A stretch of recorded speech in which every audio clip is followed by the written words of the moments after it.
While protesters are marching in the streets, others have taken to social media to voice their opinions. Our very own correspondent Susie Placencia is here to break down what's trending on Twitter. So Susie, what's the latest? Today's hearing prompted more than 6 million tweets, both against and in support of Brett Kavanaugh's confirmation. Supporters used the hashtag #IStandWithBrett. Tommy Lauren tweeted, "Brett Kavanaugh is not backing down. He's not playing dead. He's coming out swinging and knocking these quacks out of the park. Get him, Brett." Yeshua Porvida tweeted, "Brett Kavanaugh's situation isn't about politics. It's about right and wrong. This is about discernment. Pray for him." Twitter user Mindy Moore tweeted, "Me too. I was sexually assaulted as a teenager. I still cannot talk about it without getting visibly shaken and upset. She seems coached and fake." We talked to Mindy Moore, who lives in St. Louis. When anybody that's been sexually assaulted or has been through a sexual assault, you don't forget things. You don't forget where it happened. You don't forget who did it. You don't forget the smell of the room. You don't forget stuff like that. She's very emotionalist. She didn't get upset. She was trying to cry.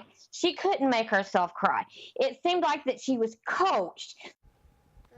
We also had a chance to catch up with a USC student to get her thoughts on Brett Kavanaugh and why she supports his nomination. Undergrad, Yale Law School, top of his class in high school. This kid has had it all since he was a young man, and I think Kavanaugh's strength is his articulateness, his deliberateness, and if you read any of his opinions that he has written as a judge, then you will know that everything he does is thought out and very, very concurrent with the Republican Party and the current standings it has. Those against Kavanaugh's confirmation also took to Twitter to share their thoughts using hashtag Kavanaugh. Chessie Prout tweeted, "Where's the sympathy for the victim? Where's the concern over the death threats she's received? Where's the emphasis on how her reputation and career is impacted? Stop Kavanaugh now." Matt Janovic tweeted, "Yes, Brett Kavanaugh deserves every excruciating second of his testimony. Kavanaugh."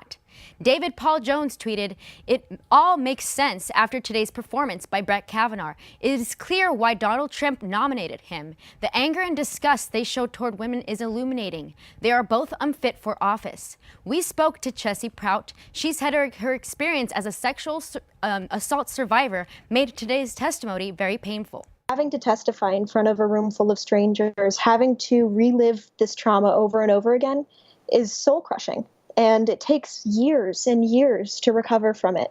I'm still physically shaking today and feel like kind of the same way I did after I testified, which was I felt physically sick. USC professor Matt Levacki says that sites like Twitter provide people around the world an opportunity to engage with and contribute to conversations surrounding controversial topics. It allows the general public at large to participate in the conversation. That is a radical change from 15, 20 years ago, whereas you'd call into a radio talk show, you'd write a letter to the editor, you'd talk to your office mates on it, or coworkers. Now, everybody has an opportunity to post a tweet and say what they want. While today's historic hearing sparked global commentary on social media, it remains unclear whether it will affect the Senate's confirmation decision.